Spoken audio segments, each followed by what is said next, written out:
Hey, it's the B.S.B.F for Bob. And we're back with some, what are we doing? Mass Effect. And because we didn't hit all of the lore at the end of last time, we shall begin with the lore this time. Prothean Cipher. Prothean Beacon downloaded its knowledge into Lieutenant Commander Shepard Honeycomb Prime, causing confusion, dreams, and visions.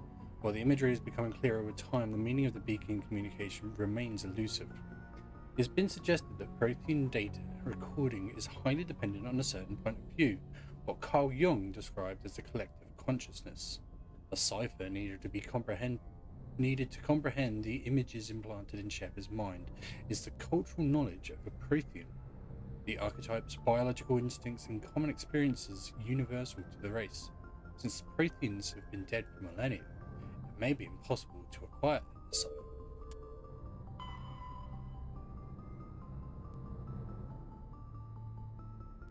Geth armatures are quadrupled all-terrain heavy vehicles platforms akin to the armored fighting vehicles of other races. Geth being synthetic intelligences, armatures are not crude vehicles but intelligent entities capable of independent decision-making and learning.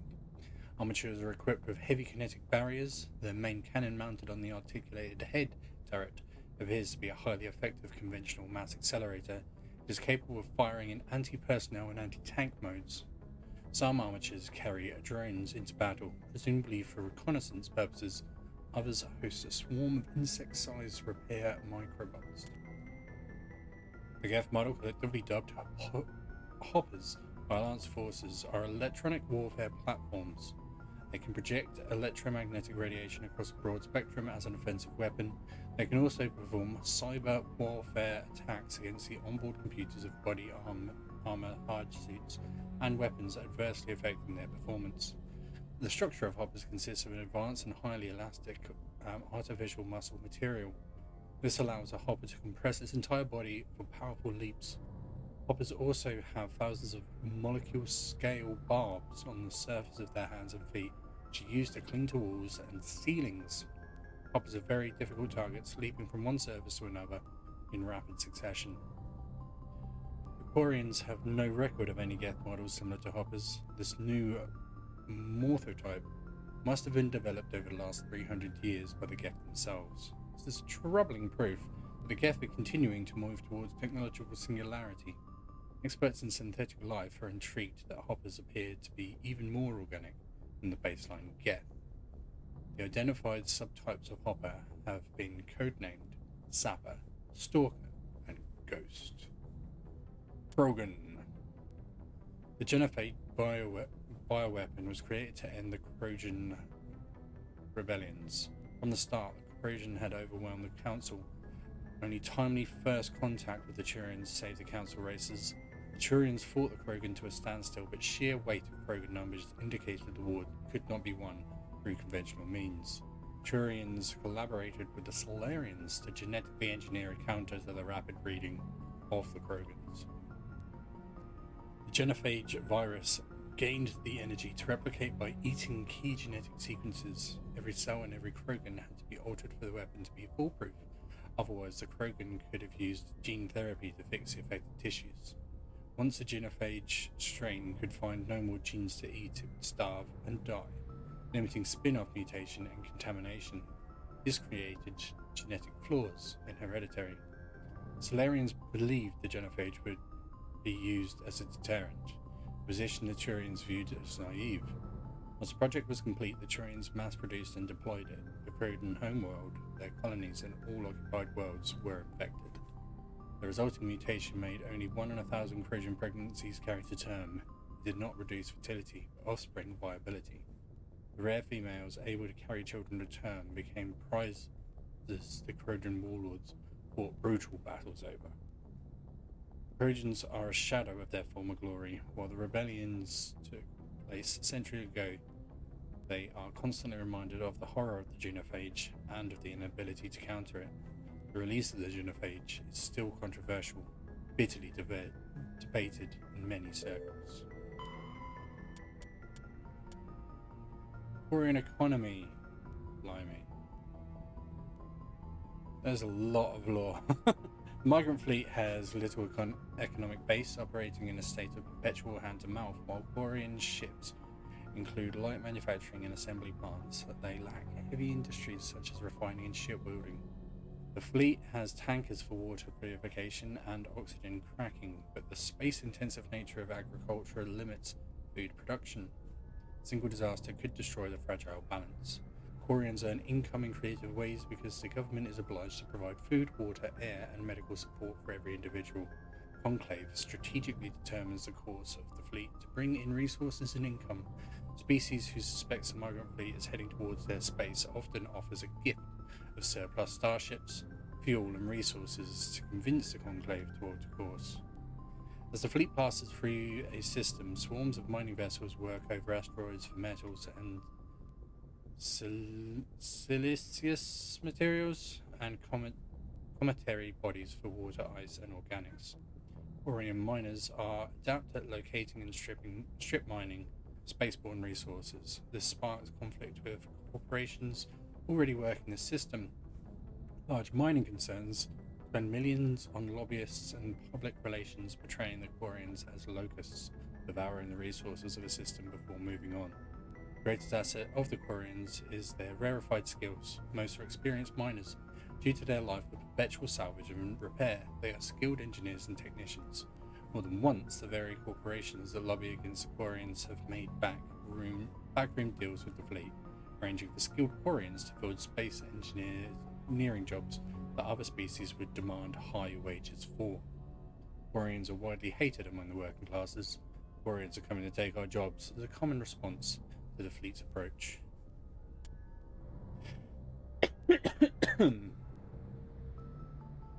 Due to the Quarians' precarious existence and the need to enforce strict rationing, government is somewhat autocratic. Migrant fleet's operations are directed by the Admiralty, a board of 5 military officers who are advised by a legislative body called the Conclave. Each vessel in the fleet has the right to send representatives to the Conclave aboard the flagship. The number of representatives is based on crew size. Large clan with big ships and more votes form the core of political blocs. Opposition comes from the Outriders coalition, with delegates from thousands of smaller ships. The Admiralty defers to the Conclave's decision in most circumstances, however. If all 5 members agree that a Conclave decision jeopardizes the survival of the fleet and cannot get the Conclave to address their concerns, they have the right to summarily overturn the legislative decision. After the Admiralty uses this extraordinary power, they must resign. If the Admiralty does not step down after using this veto, the rest of the military is obliged to arrest them. Each ship captain has authority over his vessel, but is advised by an elected civilian council, just as the Admiralty is advised by the Conclave. This relationship may range from cooperation to polite tolerance to outright hostility, but any captain who overrules his council without good reason is relieved of command by the Admiralty. Many Quarian ships are owned by clans who pool their resources to purchase used vessels from private sellers. Large ships are prestigious for big, rich clans, but a small ship means status for a small clan with enough personal wealth to afford a private vessel. Clan vessel captains are not subject to dismissal by the Admiralty. Abusive captains are a family problem if they do not disrupt the operation of the fleet. The Migrant Fleet is the largest concentration of starfaring vessels in the galaxy, sprawling across millions of kilometers. It can take days for the entire fleet to pass through a mass relay. When the Quarians fled their homeworld, the fleet was a motley aggregation of freighters, shuttles, aggregation of freighters, shuttles, industrial vessels, and the old warship. After 3 centuries, all have been modified to support larger crews as comfortably as possible. As the Quarians achieved stability, they began weeding out the ships least suitable for long-term habitation, selling them and pooling the money to buy larger and more space-worthy hulls. This process is ongoing as vessels wear out and break down. While some ships enjoy dedicated cabins with full privacy and sanitary facilities, many more are former freighters whose cargo bays and containers are pressurized and divided into family spaces using simple metal cubicle bulkheads. Quarians enliven these austere spaces with colourful quilts, tapestries which also help muffle the sound. The day-to-day operations of the fleet, traffic control, station keeping, supply distribution, and so on, are under military jurisdiction. The ship captains have the authority to deviate from their assigned positions and may leave the fleet at any time. They are assumed to do so at their own risk. As the migrant fleet moves around the galaxy, many ships split off to pursue individual goals, returning days or years later. When Quarians of the migrant fleet reach young adulthood, they must leave their birth ship and find a new crew to accept them as permanent residents. To prove themselves, they must recover something of value. This is offered to their prospective captain as proof that they will not be a mere burden on the shoestring resources of the ship. The process is called the pilgrimage. Stripped of ritual, the pilgrimage is merely an attempt to maintain genetic diversity within the small, relatively isolated population bases that make up the migrant fleet. If the young stayed and married within their birth vessel, the risk of inbreeding would increase sharply. Quarians are surgically fitted with their various immunity-boosting implants in preparation for leaving on pilgrimage. When grown up within the sterile, controlled environment of the migrant fleet ships, Quarians have virtually no natural immune system.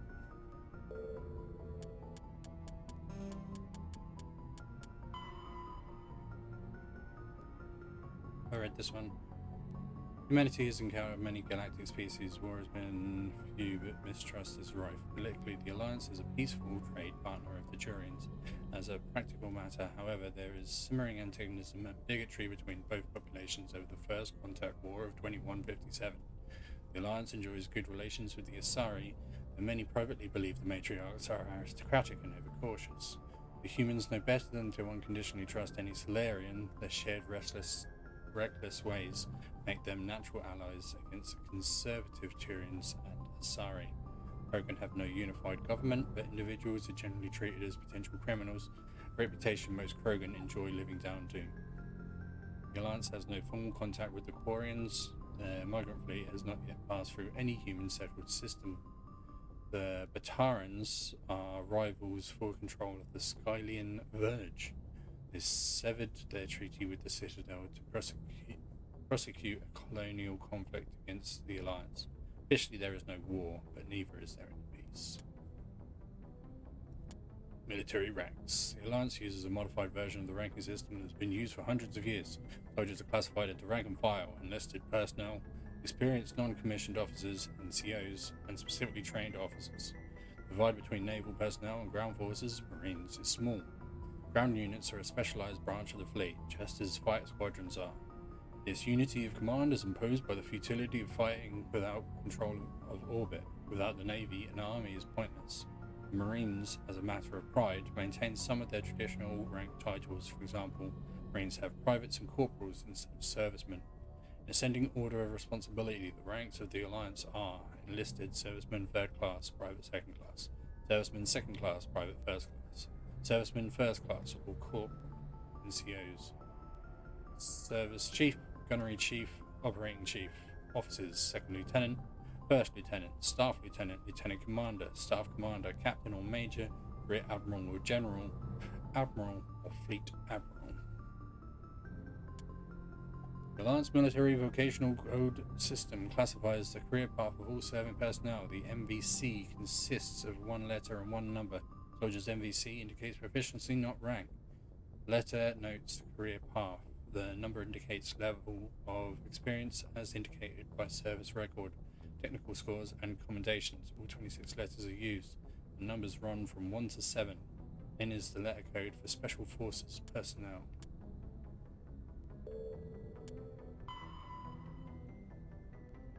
FTL drive appearance. New space travelers ask, well, what does it look like outside a ship moving at faster than light speed? Part of the answer can be seen in a simple pane of glass. Light travels slower through glass than it does through open air. Light also moves slower in conventional space than it does in a high-speed mass-effect field. This causes refraction. Any light entering at an angle is bent and separated into a spectrum. Objects outside the ship will appear refracted. The greater the difference between the objective exterior and subjective interior speeds of light, the greater the refraction. As the subjective speed of light is raised within the field, objects outside will appear to redshift, eventually becoming visible only to radiotelescopic antennae. High-energy electromagnetic sources normally hidden to the eye become visible in the high blue spectrum. As the speed of light continues to be raised, X-ray, gamma rays, and eventually cosmic ray sources become visible. Stars will be replaced by pulsar, the accretion disks of black holes, quasars, and gamma ray bursts. To an outside observer, a ship within a mass effect drive envelope appears blue shifted. If within a field that allows travel at twice the speed of light, any radiation it emits has twice the energy as normal. If the ship is in a field of about 200 times light speed, it radiates visible light as X-rays and gamma rays, and the infrared heat from the hull is blue, shifted up into the visible spectrum or higher. Ships moving at FDL are visible at great distances, though their signature will only propagate at the speed of light.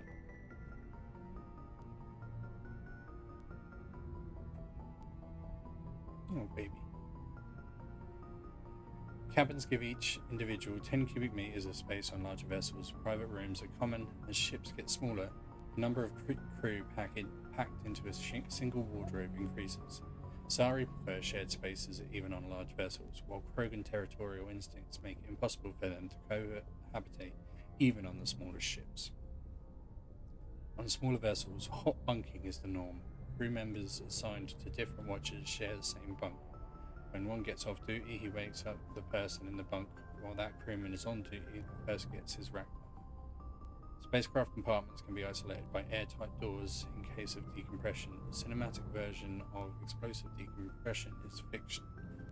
Old compartments either take enough damage that occupants are killed instantly, or leak slowly enough that they are able to reach protective gear. Compartments are equipped with emergency life support apparatus, fireproof plastic bubbles with air bottles. Small when stowed, ELSA comfortably accommodates one individual inflated. Damage control procedure cuts off ventilation to burn compartments. Without oxygen to consume, fire dies in seconds. Compartment is repressurized afterwards for crew recovery. Mass effect fields create an artificial gravity, AGRAV, plane below the decks, preventing muscle atrophy and bone loss in zero-G. Large vessels arrange their decks perpendicular to their thrust axis. The highest decks are at the bow and the lowest at the engines. This allows AGRAV to work with the inertial effect of thrust. Ships that can land arrange their decks laterally, so the crew can move about while the vessel is on the ground. Warships normally turn on their AGRAV systems during combat, reducing the heat generated by systems and increasing combat endurance. To provide a point of reference for navigating in zero-G, floors are painted a different colour from the walls and the ceilings.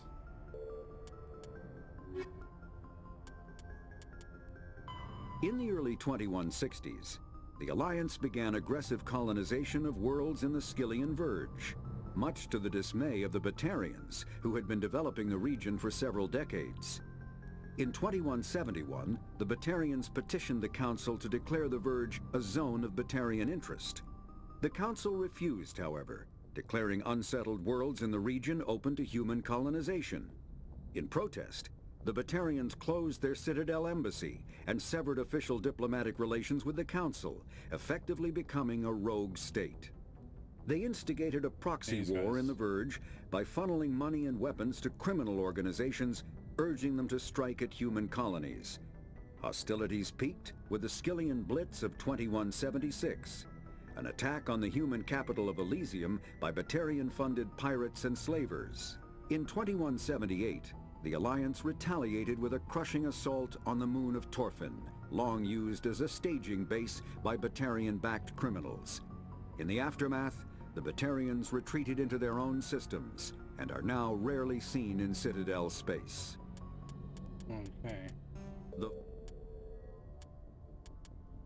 The Citadel is an ancient deep space station, presumably constructed. Citadel space is an unofficial term referring to any region of space controlled by a species that acknowledges the authority of the Citadel Council. At first glance, it appears this territory encompasses most of the galaxy. In reality, however, less than 1% of the stars have been explored. Even Mass Effect FTL drive is slow relative to the volume of the galaxy. Empty space and systems without suitable drive discharge sites are barriers to exploration. Only the mass relays allow ships to jump hundreds of light years in an instant, the key to expanding across an otherwise impassable galaxy. Whenever a new relay is activated, the destination system is rapidly developed. From that hub, FTL drive is used to expand to nearby star clusters. The result is a number of densely developed clusters, thinly spread across the vast expanse of space, connected by the mass relay network. Good to know. Pharos is a habitable world in the Attican Beta cluster. 2/3 of the habitable surface is covered with the ruins of a crumbling Prothean megatropolis. In the millennia since the Prothean extinction, the ruins have been repeatedly picked over by looters many times. Pharos was considered a poor prospect for colonization, as little open ground remains for agriculture. The only sizable freshwater sources are the poles, which are tapped by the decaying Prothean aqueduct systems. The dead cities, while in good condition considering their antiquity, are of uncertain stability. Ground level is congested by a dozen meters of fallen debris, and the air is fouled by dust. In 2178, the Human Exogeny Corporation announced its intention to place a permanent colony on Pharos to thoroughly explore the ruins. The pioneer settlement was placed on the upper levels of several intact skyscrapers, using the surviving Prothean aqueducts and rooftop hydroponic gardens to support the population.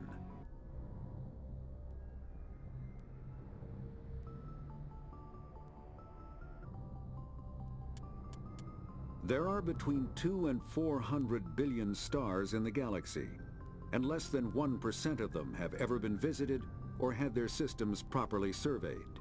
Humanity's early expansion into the Attican Traverse was haphazard, a desperate race to claim habitable planets where populations can be economically settled.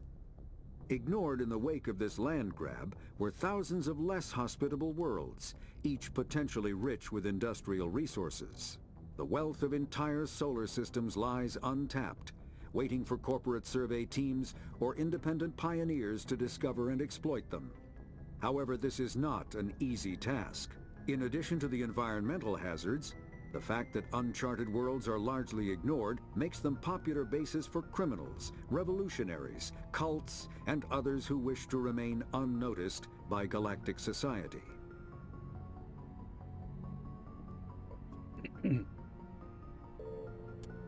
Ships and vehicles. Faster-than-light drives use element zero cores to reduce the mass of the ship, allowing higher rates of acceleration. This effectively raises the speed of light within the mass effect field, allowing high-speed travel with negligible relativistic time dilation effects. Starships still require conventional thrusters, chemical rockets, commercial fusion torch, economy ion engine, or military anti-proton drive, in addition to the FTL drive core. With only a core, a ship has no motive power. The amount of EZO and power required for a drive increases exponentially to the mass being moved and the degree it is being lightened. Very massive ships, or very high speeds, are prohibitively expensive. If the field collapses while the ship is moving at faster than light speed, the effects are catastrophic. The ship is snapped back to sublight velocity, the enormous excess energy shed in the form of lethal Cherenkov radiation. Larger warships are generally classified in one of 4 weights. Frigates are small, fast ships used for scouting and screening of larger vessels. Frigates often operate in wolf pack flotillas. Cruisers are middleweight combatants, faster than dreadnoughts and more heavily armed than frigates. Cruisers are the standard patrol unit and often lead frigate flotillas. Dreadnoughts are kilometer-long capital ships mounting heavy, long-range firepower. They are only deployed for the most vital missions. Carriers are dreadnought-sized vessels that also carry large numbers of fighters. Smaller vessels are almost exclusively used in a support role to the warships during combat. Fighters are one-man craft used to perform close-range attacks on enemy ships. Interceptors are one-man craft optimized for destroying opposing fighters. The Normandy is a prototype starship developed by the Human Systems Alliance with the assistance of the Citadel Council. It is optimized for scouting and reconnaissance missions in unstable regions, using state-of-the-art stealth technology. For most ships, the heat generated through standard operations is easily detectable against the absolute zero background of space. The Normandy, however, is able to temporarily sink this heat within the hull. Combined with refrigeration of the exterior hull, the ship can travel undetected for hours or drift passively for days of covert observation. This is not without risk.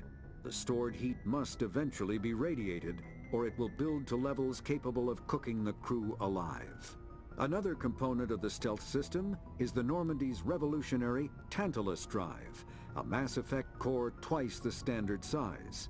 The Tantalus drive generates mass concentrations that the Normandy falls into, allowing it to move without the use of heat-emitting thrusters.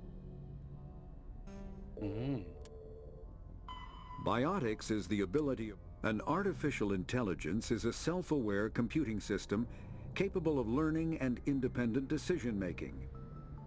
Creation of a conscious AI requires adaptive code, a slow, expensive education, and a specialized quantum computer called a blue box. An AI cannot be transmitted across a communication channel or computer network. Without its blue box, an AI is no more than data files. Loading these files into a new blue box will create a new personality, as variations in the quantum hardware and runtime results create unpredictable variations. The Geths serve as a cautionary tale against the dangers of rogue AI, and in Citadel space they are technically illegal. Advocacy groups argue, however, that an AI is a living, conscious entity, deserving the same rights as organics. They argue that continued use of the term artificial is institutionalized racism on the part of organic life. The term synthetic is considered the politically correct alternative. Element zero can increase or decrease the mass of a volume of space-time when subjected to an electrical current. With a positive current, mass is increased. With a negative current, mass is decreased. The stronger the current, the greater the magnitude of the dark energy mass effect. In space, low-mass fields allow FTL travel and inexpensive surface-to-orbit transit. High-mass fields create artificial gravity and push space debris away from vessels. In manufacturing, low-mass fields permit the creation of evenly blended alloys, while high-mass compaction creates dense, sturdy construction materials. The military makes extensive use of mobility-enhancing technologies, with Mass Effect utilizing fighting vehicles standard frontline issue in most military forces. Mass Effect fields are also essential in the creation of kinetic barriers or shields to protect against enemy fire. Learning a lot. Omni-tools are handheld devices that combine a computer microframe, sensor analysis pack, and manufacturing fabricator. Versatile and reliable, an Omni-tool can be used to analyze and adjust the functionality of most standard equipment, including weapons and armor, from a distance. The fabrication module can rapidly assemble small three-dimensional objects from common reusable industrial plastics, ceramics, and light alloys. This allows for field repairs and modifications to most standard items, as well as the reuse of salvaged equipment. Omni-tools are standard issue for soldiers and first-in colonists. Hey, I think that's us updated then. Anything we're missing?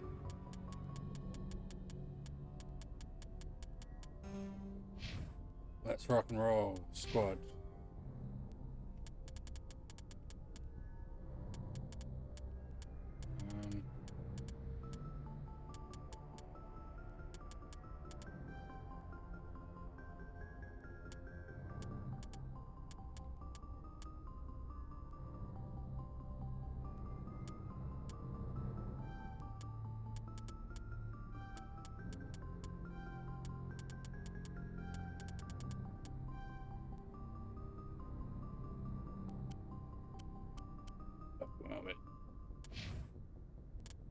Journal. So yeah, Novaria get interest. Council needs to know why. Primary objective is to go to Zoo Hope's colony to investigate what Saren is after when he sent his Geth troops to the planet.